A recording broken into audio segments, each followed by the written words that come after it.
Bom, eu gostaria de chamar... Eu vou chamar grupo a grupo, né? E aí o relator ou quem vocês tenham elegido como representante pode subir aqui e falar 5 minutinhos, uma síntese do que foi discutido. E depois a gente pode abrir para um debate geral. O pessoal que está aqui no fundo, tem um monte de cadeiras aqui na frente. Vocês podem sentar aqui, tá?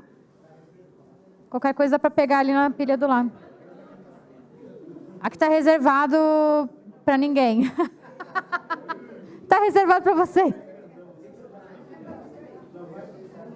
Tá? Bom, então, o grupo 1, que tratou de regularização fundiária, assentamentos informais e acesso à terra, gostaria de chamar para vir aqui comigo. Quem vai representar o grupo 1? Quem que representa o grupo 1? A Rosane? Quer vir fazer o resuminho, então?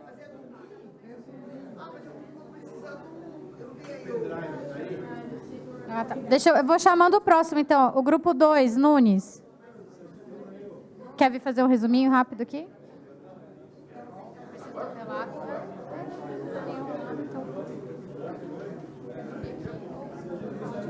Microfone ali, ó. Se quiser falar de pé aí, fica à vontade, se quiser subir aqui.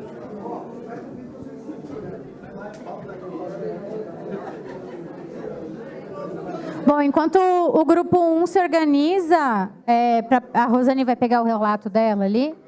O Nunes, que é o relator do grupo 2, que trata de melhorias habitacionais e arquitetura pública, vai fazer um breve resumo daquilo que a gente discutiu no grupo 2. Boa tarde, pessoal. Tudo bem? Tá funcionando. Tá bom. Bom, então, o nosso grupo, como a Fê disse, discutiu sobre melhorias habitacionais. Tá sem som ou eu estou falando muito baixo? Eu estava falando muito baixo, desculpa. É mania de falar baixo. Fala mais alto. Isso, assim, né? Aí, agora sim. Então, o nosso grupo discutiu melhorias habitacionais como política pública, né? E arquitetura pública. E aí um debate com bastante coisas, assim, né? Então, participou 9 pessoas ao todo, né? Incluindo eu e a Fernanda, que estava de moderadora, e eu de relator. Nós começamos o debate levantando uma questão, primeiro sobre a necessidade de se implementar política pública, ATES como política pública, né, como numa perspectiva de política pública. Então, algumas pessoas começaram a dar algumas contribuições. Então, primeiro a gente começou a falar dos próprios editais que o CAL tem propiciado, né, os editais aqui de São Paulo, principalmente, que é os que têm mais recursos, enfim, né, a gente foi falando dos exemplos dos editais. Aí outros colegas começaram a falar da necessidade de se implementar ferramentas, aquelas ferramentas de credenciamento de arquitetos, né, para poderem produzir artes. Então, uma ideia que surgiu foi de que o CAL pudesse fazer esses credenciamentos e apresentar para prefeituras, né, então, que pudesse aproximar mais os arquitetos das prefeituras. O Celso Sampaio, que é era um dos participantes, professor aqui do Mackenzie e tal, que tem experiência já de muitos anos com gestão pública, né, chamou atenção muito para se resgatar, né, a necessidade de se fazer, de se investir nos planos municipais de habitação, né, de o CAL intervir junto ao governo federal, estadual e municipal, para que se implemente os planos municipais de habitação e que se puxe a ideia dos planos para políticas de assistência técnica. E aí um outro debate que a gente começou a fazer foi da necessidade de você ter recurso, né? Porque não adianta você fazer credenciamento, não adianta você fazer plano, se você não tem políticas públicas de aplicação de recursos mesmo, né, nos municípios. Então, e aí a gente começou a caminhar para uma ideia também de o CAL incidir sobre os conselhos populares, de incidir agora na transição de governo, né? para se pautar a política de habitação, política de assistência técnica no novo governo aí que se inicia, né? Acho que, grosso modo, assim, foi esse o tom da conversa, né? Obrigada.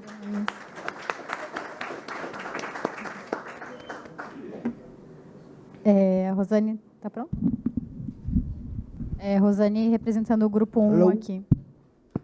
Bom, o nosso grupo, não sabia nem que já tinha número. O nosso grupo trabalhou a questão de ATIS e regularização fundiária, né? E nós elencamos basicamente 4 eixos principais. Eu vou falar quais são os eixos, depois vou falar sobre cada um deles. O eixo 1 seria a gestão da REURB participativa, elencando os atores, os instrumentos, os objetivos.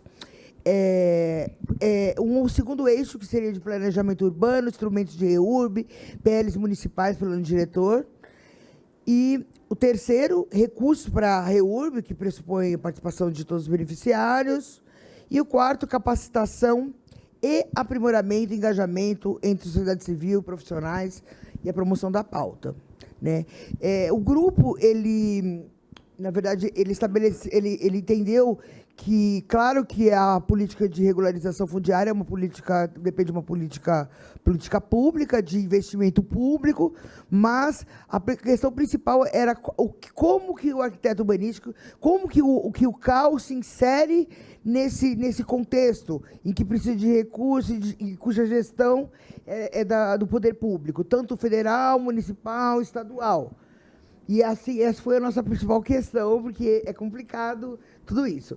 Bom, e aí o que a gente pensou, em princípio, né, que seria o estabelecimento de um convênio de cooperação técnica entre vários atores que trabalham com REURB e ATIS, dentre eles a Prefeitura Municipal, Estadual e Federal, né, a gente tem o Cidade Legal no governo do Estado, tem o ITESP, na União tem toda a questão do Ministério de Desenvolvimento Regional, que espero que volte a ser Ministério das Cidades, né? Acho que todo mundo, né? Essa é a perspectiva.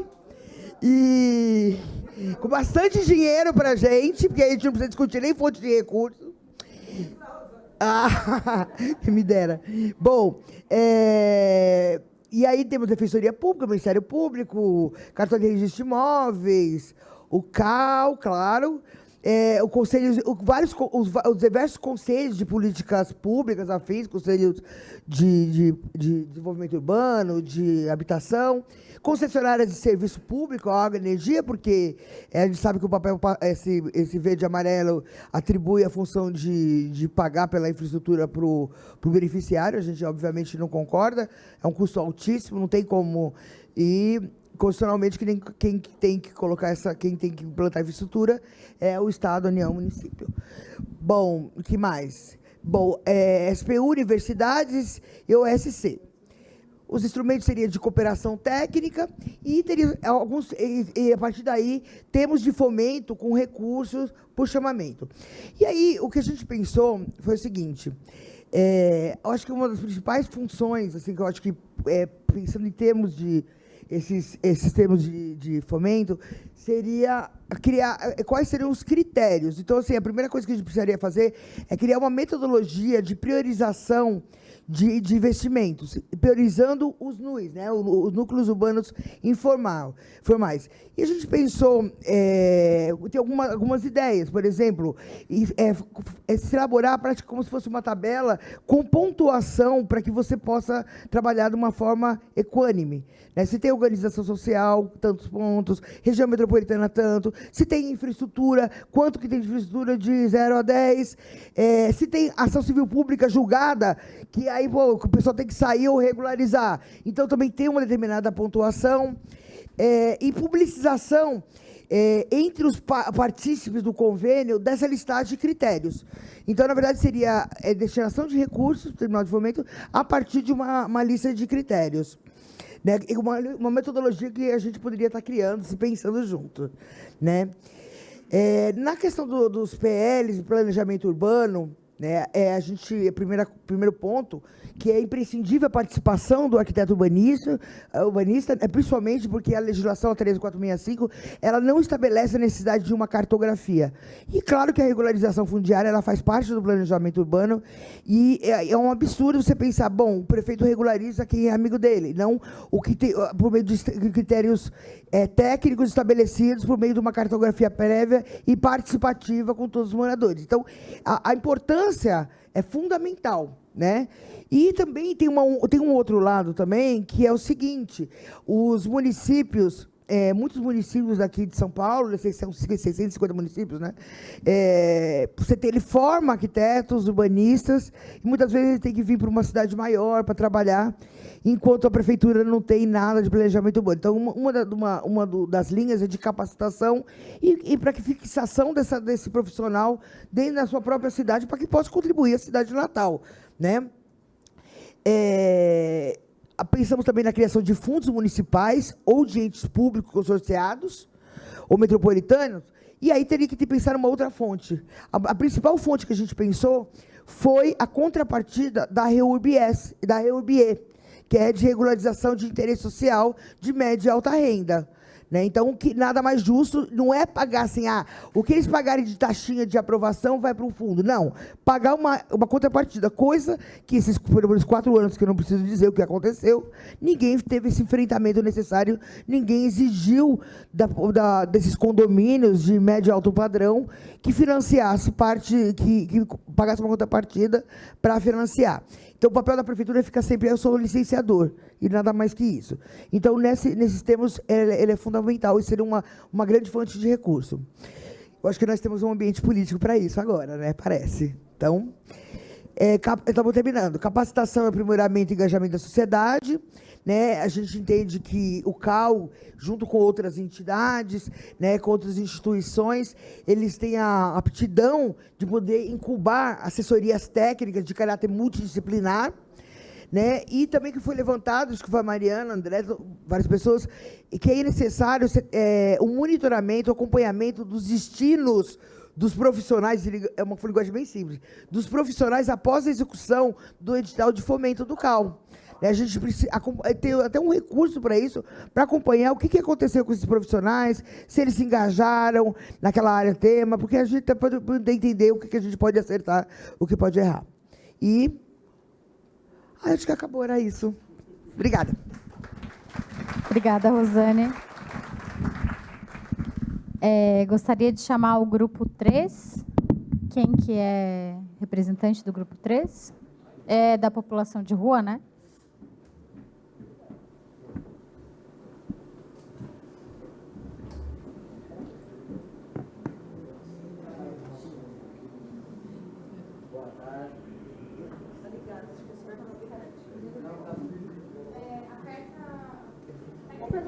Agora foi. Boa tarde a todos, a todas e a todos. Eu acho que o grupo 3, primeiro eu quero agradecer a Liana e o Luiz, né? A Liana relator e o Luiz foi mobilizador, Luiz Corrara.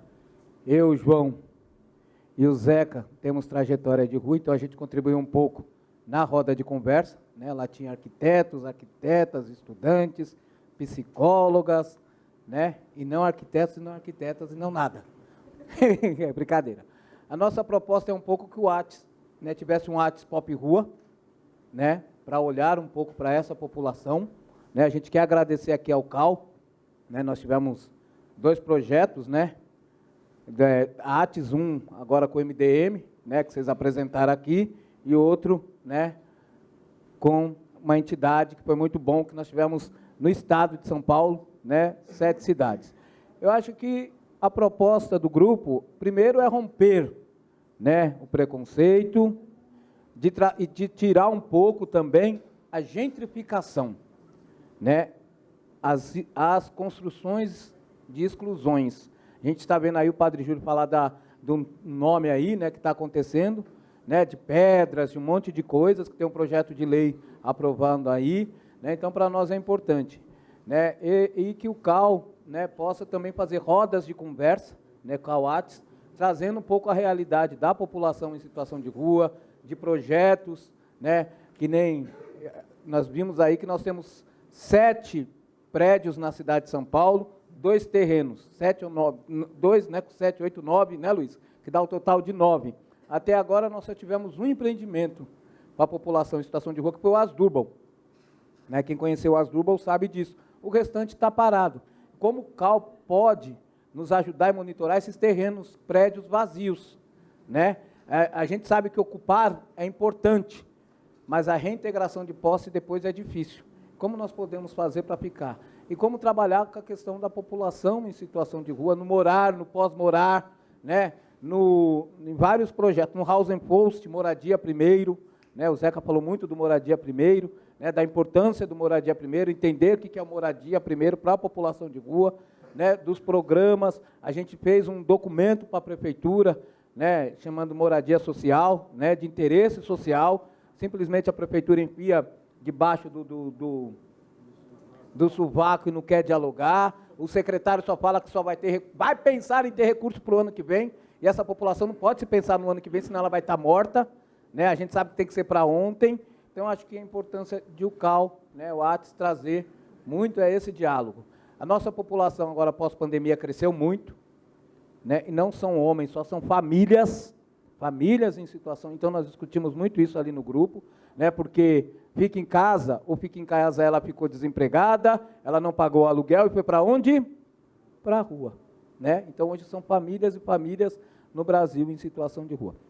Nós pedimos que o CAL entre não no Conselho só da Habitação, mas no Conselho de Assistência Social, porque ali é onde são feitos CRAS, CREAS, onde o arquiteto constrói, e dialogar com o usuário, com o trabalhador, com as organizações, qual é a melhoria e a importância do profissional arquiteto estar nesse conselho. Porque muitas vezes ele só vai lá, constrói a obra, a prefeitura vai lá, papá assina, né? E o arquiteto que está atrás, e o responsável que está atrás, como fica? Então, a importância de participação no conselho também, né, de saúde, de assistência social, para melhorar os serviços. Né? Nós fizemos várias propostas, né, muito importantes, né, desse diálogo. Eu não sei se eu esqueci algum borogodó aí, né, mas foi uma roda muito gostosa, muito boa, né, muito emocionante, pessoas se emocionaram, choraram, né, e a gente sentiu isso, dialogando. Eu acho que nós não podemos ser objeto da universidade. Nós temos que ser o sujeito, né, não objeto, o sujeito, né, porque quando a gente fala em objeto, é essa cadeira, é esse microfone que você pega e manuseia do jeito que você quer. O sujeito não. Então, a universidade não fale da rua sem a rua. Não fale de nós sem nós. Então, quando a ATS ou CAL for fazer alguma discussão de população de rua, convide a população em situação de rua, pessoas, para dialogar, para conversar. Eu estive na escola da cidade, arquitetura da cidade, né, fizemos um projeto ATS, né, Liana coordenou um projeto muito bom com 9 cidades, estamos com outros projetos, o André está aí, participou, né? Foi muito legal o projeto. A rua falou, a rua conversou, a rua mostrou, a rua chorou, cantou e gritou. Então, essa é a importância. Obrigado mais uma vez por dar visibilidade para a rua, né? A gente não quer gueto. Uma outra coisa, nós não queremos guetos. Nós queremos inclusão, porque muitas vezes, que nem agora, os contêineres da prefeitura, aqueles malditos contêineres, é só gentrificação, botar as pessoas lá, né? E não dialogar, não construir, não fazer. Uma outra coisa que a gente discutiu foi banheiro, né? Os metrôs estão tirando o banheiro de fora da catraca e jogando para dentro da catracas, né? Para as pessoas da rua não utilizar. E a gente quer banheiro público, não é só para morador de rua, é para qualquer cidadão, cidadã, qualquer um poder utilizar. Deu uma diarreia, deu um borogodózinho, tem banheiro na cidade. Obrigado, já falei demais.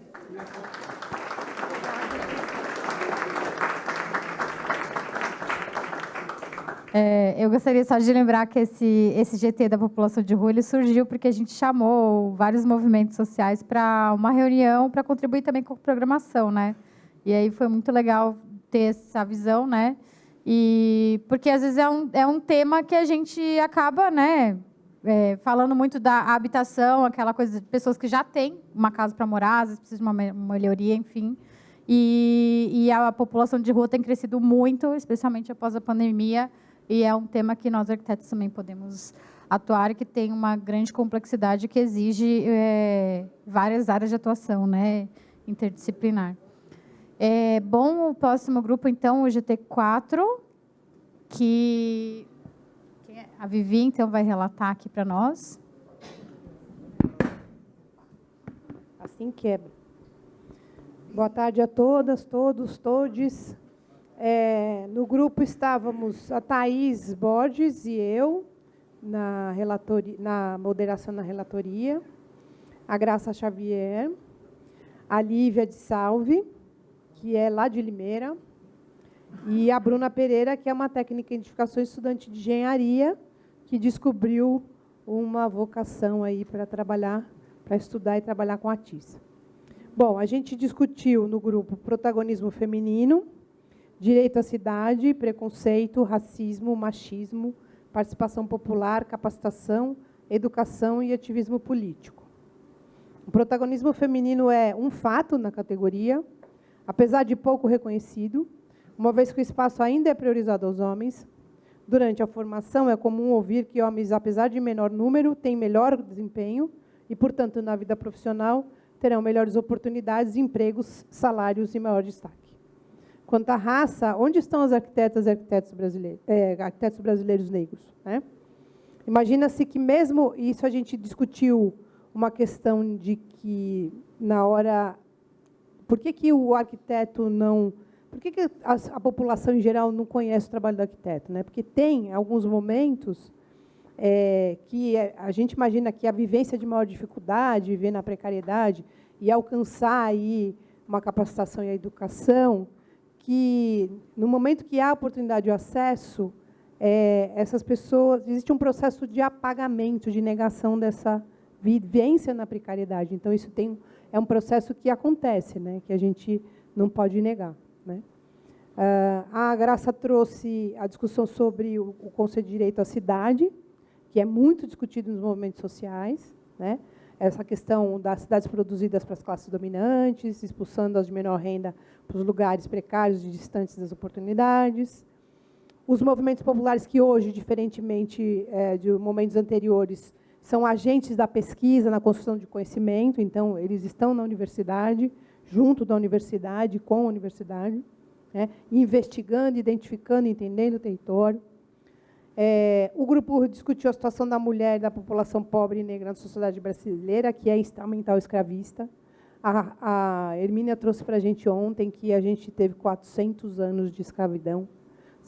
Se a gente olhar os números de escravos, né, quantos escravos foram trazidos para cá, depois como foi a situação de sua libertação, né, como é que foi que os senhores escravos recebiam indenização e os escravos pouco acesso e apoio. Né? Então, isso era uma condição que precisa ser sempre discutida. Né?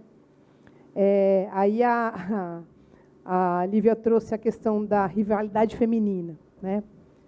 Porque a gente estava discutindo a questão do machismo, né, o protagonismo, patriarcado e tal, entendeu? Então a Lívia trouxe uma frase interessante que é: se não fosse a rivalidade feminina, o patriarcado não teria perdurado na história da humanidade, né?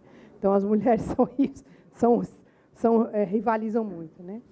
E a questão das milhares de atribuições que são dadas para a mulher e que a mulher, no fim, tem pouco tempo de olhar para o pessoal, né, e ser agente da transformação da sociedade. Que os movimentos sociais são um canal de comunicação dos profissionais junto à população que mais precisa do arquiteto, isso é outro fato. Que as ações de melhoria para a qualidade de vida deve ser uma questão de humanidade, né? Então, como a condição de rua, né, das pessoas, a condição de vida precária tem que ser uma questão de humanidade. Ela transcende, né, as condições de discussão de mercado, de trabalho, etc. Né? O acesso à educação deve ser ampliado desde a base até a universidade. A universidade deve ser agente de aproximação e ação junto à população pobre e lugares precários. Aí, como encaminhamento, a gente colocou valorização do protagonismo feminino na profissão, né? Então, o CAL sempre destacar como tem feito e continuar destacando, né? Fazer eventos, enfim, fomentos dessa questão. Identificar os arquitetos e arquitetas negras do Brasil, isso é fundamental. Eu tive um trabalho aí para trazer uma arquiteta para abrir a Semana Verde Metrópole esse ano, e é muito difícil achar. Você coloca assim, arquitetos negros. Aparece 2. Aparece Franz Querê. Franz Querê é o que primeiro aparece, né? Então, eu acho que a gente tem que fazer esse processo de tirar da invisibilidade, né? Incentivar a formação de novas lideranças femininas, isso é fundamental. Incentivar a formação, apresentar à população a atuação do profissional arquiteto e sua importância na transformação da cidade, principalmente dos lugares precários. Então, fazer uma conexão, né, uma rede de trabalho com os movimentos populares para ir sempre, constantemente, nesses lugares.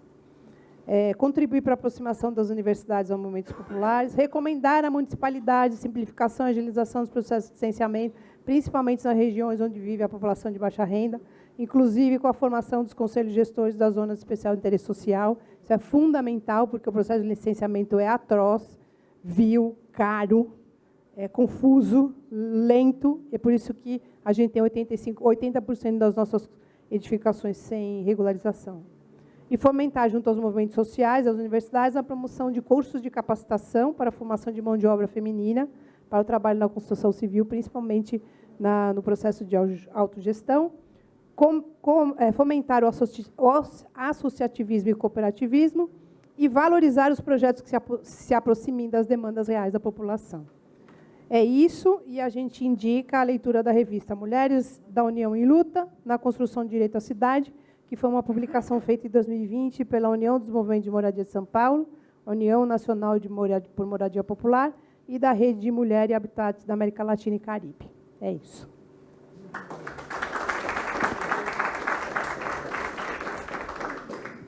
Obrigada, Vivi. Próximo grupo, número 5, autogestão na produção de habitação de interesse social.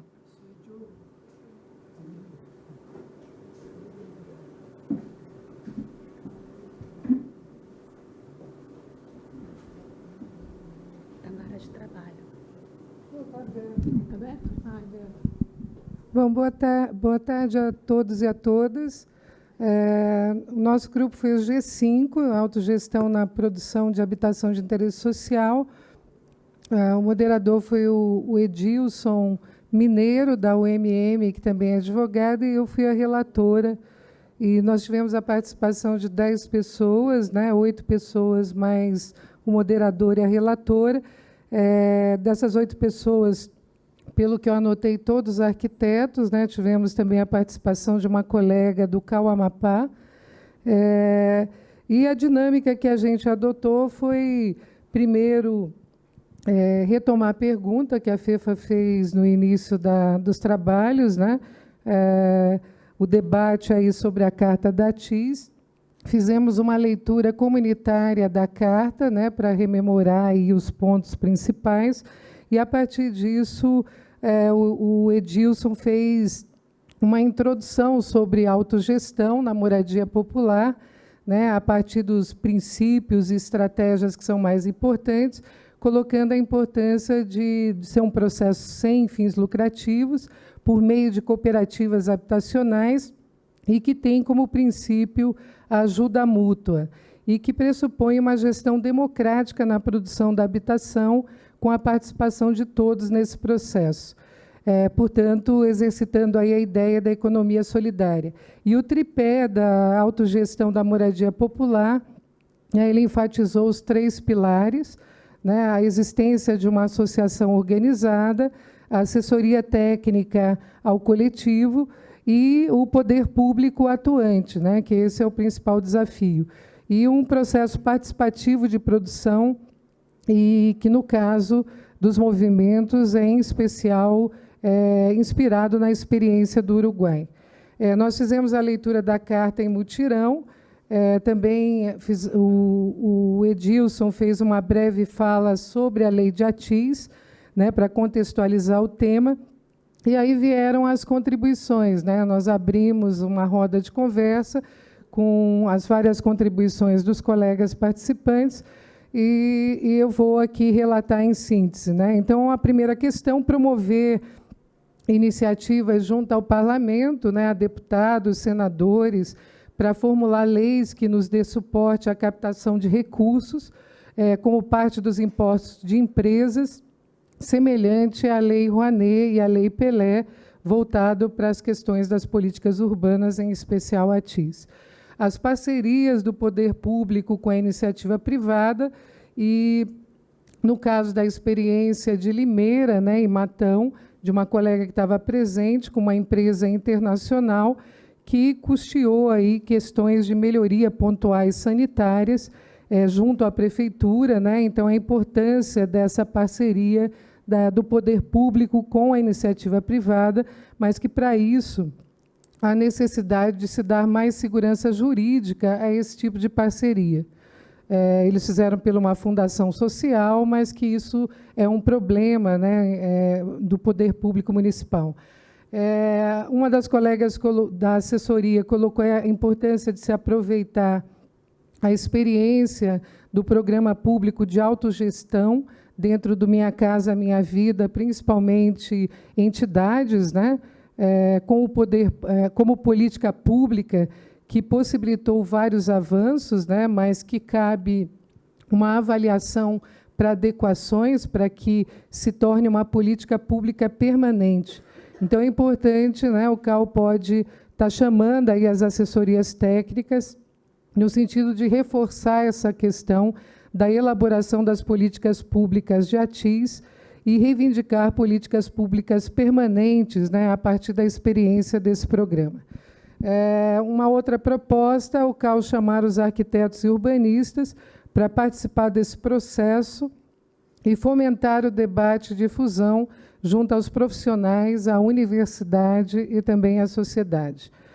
A questão da assistência técnica, né, uma colega que é das associações, que é importante ter assistência técnica também para aprender os caminhos, né, a seguir pelas associações, como, por exemplo, como buscar recursos, como trabalhar com orçamento, o acesso à aquisição da terra, né, enfrentando a questão do nó da terra, e foi dado aí como exemplo, né, cartilhas como da Secov, né, que trabalha o licenciamento urbanístico, e também que é preciso conseguir recursos, né, para que se haja a programas de democratização de acesso à terra e recursos para construir. E uma outra questão que foi enfatizada também é a busca de se associar a essas associações, se associarem a outros movimentos para poder ganhar mais forças, né, articulando as ações conjuntas para fortalecer o pleito e as ações. Uma outra proposta, o CAU fomentar a construção de ATIs e na autogestão em áreas rurais, utilizando tecnologias alternativas, como madeira e aço.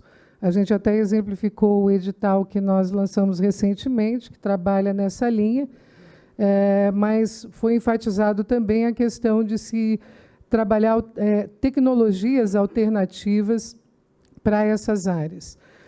Houve uma crítica à HMP, né, que acaba beneficiando, em especial, as construtoras, e que o foco deveria ser realmente a HIS, né, beneficiando a população de menor renda, a quem precisa. A importância de fiscalizar instrumentos do Estatuto da Cidade, como, por exemplo, o uso dos recursos da outorga onerosa, o CAU contribuir também na fiscalização nas questões urbanas, na área de urbanismo, em especial relacionado aos planos diretores e o desafio que é a sua implementação. O CAU promover esclarecimento junto à sociedade civil para poder capacitar e empoderar a população. O CAU reforçar o debate e a difusão da legislação urbanística para a população. A disseminar o ensino de arquitetura e urbanismo junto à população, através de recursos como oficinas de ATIs, para que se possa promover projetos como Casa Popular, né, e também fomentando isso junto aos profissionais de arquitetura e urbanismo. Uma questão que é central para a gente, do CAU, e que apareceu no debate, é a valorização profissional do arquiteto urbanista, para que a população saiba, né, o papel desse profissional e como ele pode contribuir na elaboração de projetos, né, e também das obras. A importância do chamamento das organizações civis para debater a legislação urbanística e voltada à habitação de interesse social, como, por exemplo, a revisão do Plano Diretor de São Paulo. O CAL organizar os arquitetos e pressionar o poder público e fomentar e chamar debates com a participação de profissionais e assessorias para debater legislação e políticas públicas. E, por fim, contribuir para a capacitação da população, respeitando o saber popular, né? Uma colega colocou isso, que muitas vezes a gente leva a nossa técnica, né? E que a gente precisa aprender a escutar também, que a população sabe o que ela quer, e contribuir para que os arquitetos urbanistas possam projetar para o coletivo. Em síntese, é isso, né? Foram os debates, as contribuições que vieram do Grupo 5. Se eu esqueci alguma coisa, o Edilson e os colegas do grupo, por favor. Então, obrigada. Obrigada, Mônica. O último é o Grupo 6, que tratou do Fundo Nacional de ATIS. Bom, boa tarde. É o último, hein, gente? Vamos lá. Mais um pouquinho. Você quer fazer? Você chegou agora? É que o Antônio Couto foi o moderador, eu fui a relatora, ele estava com um compromisso paralelo, por isso que eu estou fazendo aqui a comunicação, mas ele fica à disposição aqui para poder complementar. No Grupo 6, o tema era Fundo Nacional de ATIS. Participaram várias pessoas, né? Em geral, conselheiros dos variados estados que estiveram aqui presentes no evento, mas também membros de prefeitura, de OSCs, né? Mas fundamentalmente conselheiros. Eu acho que o debate acabou ficando em torno dos conselheiros. Participaram também membros do CAU-BR, inclusive online, que estão dedicados a justamente discutir e criar o Fundo Nacional de ATIS. Também participou o Renato Balbin, né, que está aí contribuindo através do IPEA com esse tema.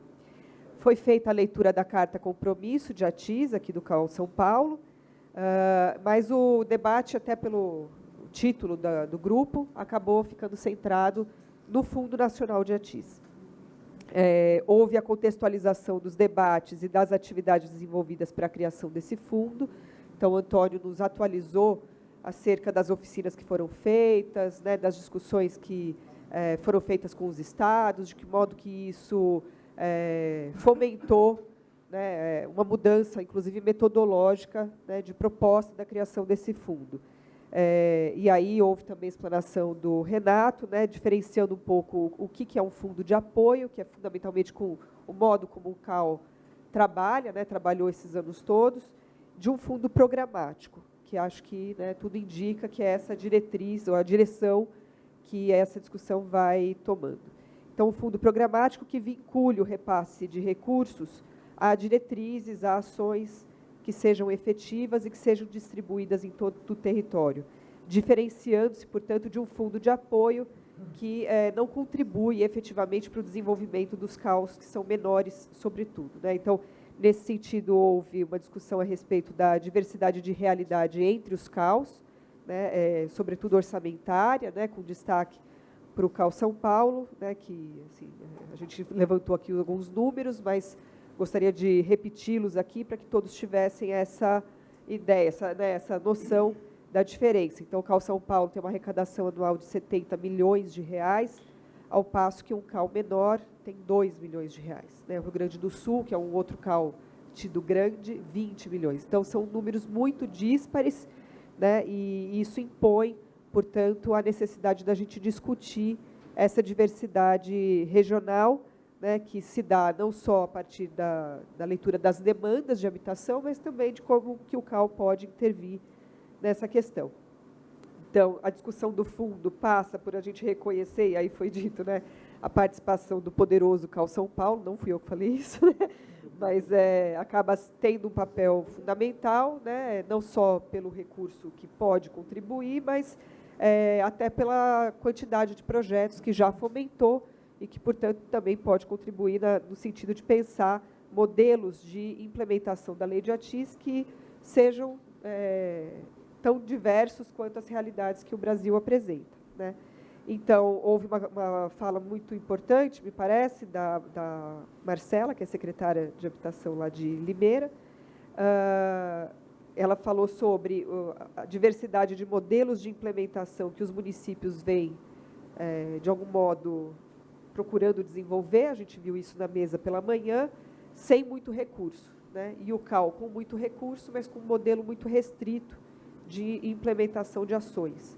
Então, isso reitera, né, a gente entendeu que isso reitera a leitura da importância de um fundo que seja amplo, que possa receber aportes externos e que contemple a diversidade de ações em sua execução, né, na execução daquilo que estiver atrelado ao desenho do fundo. Falou-se sobre o conselho gestor do fundo, enfim, sobre algumas possibilidades nesse sentido, mas toda a discussão procurando reiterar, né, ou iluminar a urgência de se reconhecer e se contemplar a diversidade de situações que o país apresenta. Acho que foi isso, não sei se... Joia ali do Antônio. Então, tá bom.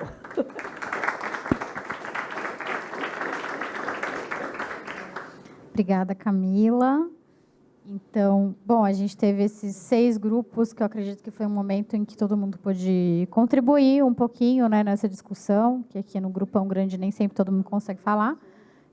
São temas bem diversos, mas que perpassam aí a ATIS, né, e a atuação do CAL nesse campo. Então, agora eu gostaria de abrir, assim, para quem quiser fazer perguntas ou alguma outra colocação, se gostariam de complementar, a partir dos relatos aqui dos colegas, algum compromisso que o CAL poderia firmar, né?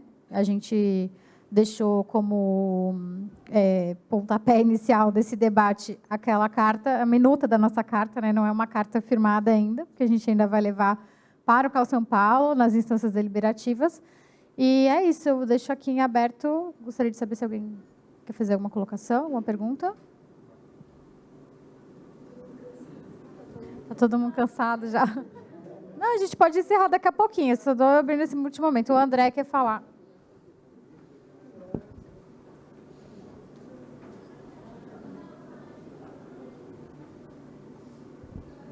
Boa noite, quase já, né?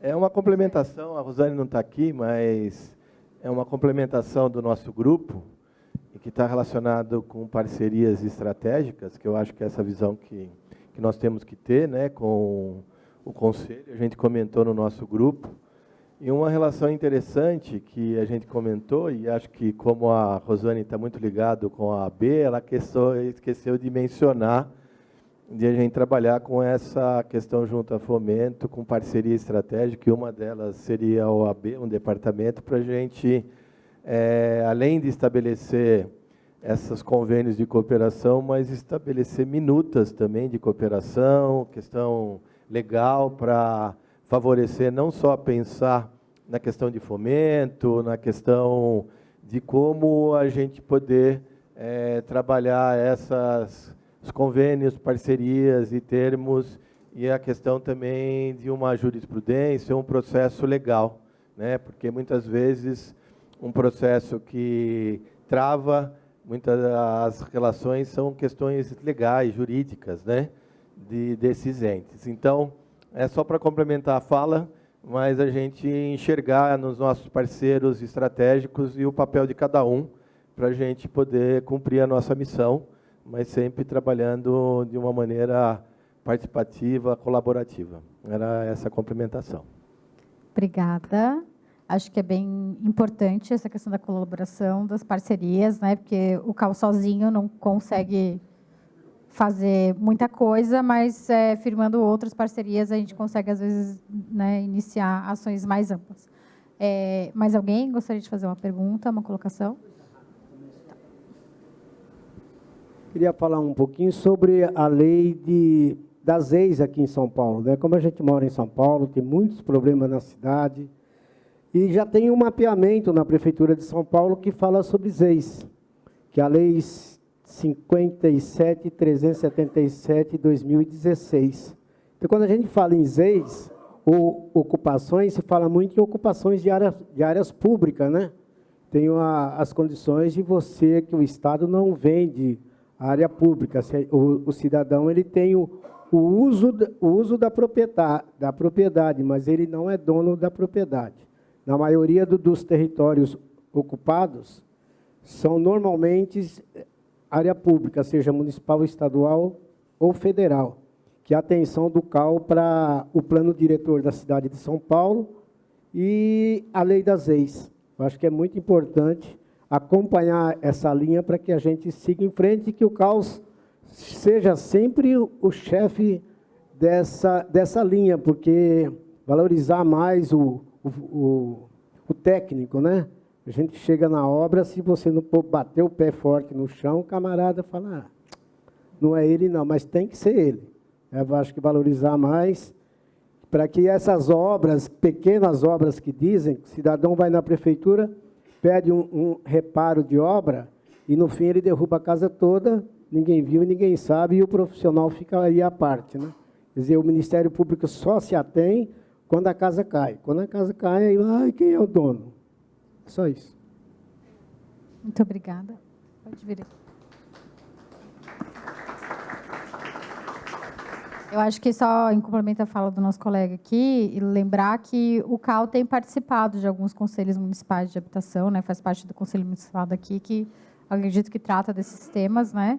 E, enfim, quanto à segunda parte da tua fala, vai no sentido de o CAL também divulgar para a sociedade o que é o trabalho do arquiteto, né? Procurando evitar esse tipo de situação.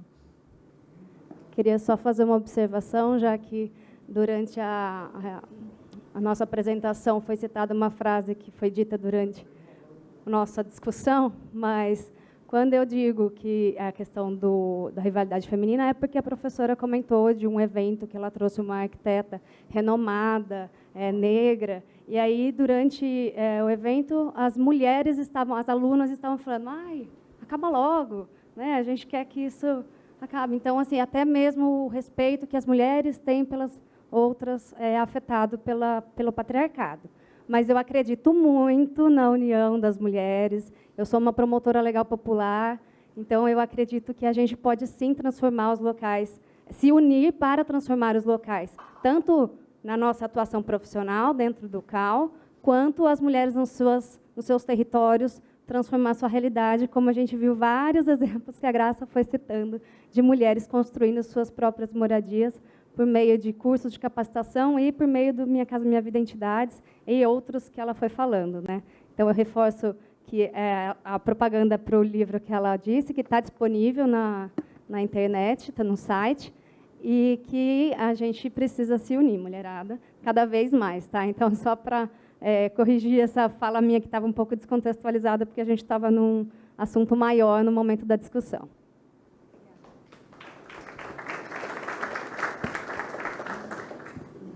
Temos mais alguma colocação? Não? Todo mundo cansado já, né? Bastante discussão, bastante informação hoje. Mas, enfim, agradeço muito, muito a presença de todo mundo aqui. Espero encontrá-los amanhã na visita, né? Lembrando que aqui no verso da nossa programação tem o QR Code para solicitar o certificado de participação, para quem quiser. E alguns materiais também, né? Tem o guia de ATIS para os municípios, que acredito que vocês pegaram algumas cópias, mas aqui tem a versão online. E também tem o nosso mapeamento das iniciativas de ATIS para quem quiser participar e responder a um formulário, tá? E é isso, gente. Vamos tirar uma foto de todo mundo agora para a gente encerrar. Posso falar uma coisa? A Débora vai dar um recadinho. Eu queria agradecer muito aos funcionários do CAL, né? A equipe de apoio, que conseguiu, né, fazer esse brilhante evento conosco. Muito obrigada. Eu queria agradecer também os funcionários no Mackenzie, mas não tem ninguém presente aqui, mas está gravado. Né? E o nosso intérprete de Libras, né? Um herói. Né? 2 dias aqui, maravilhoso. Muito obrigada. Gente, é isso. Então, encerramos. Muito, muito obrigada. Um ótimo final de semana para todo mundo. E até a próxima. E vamos tirar uma foto. E depois sextou.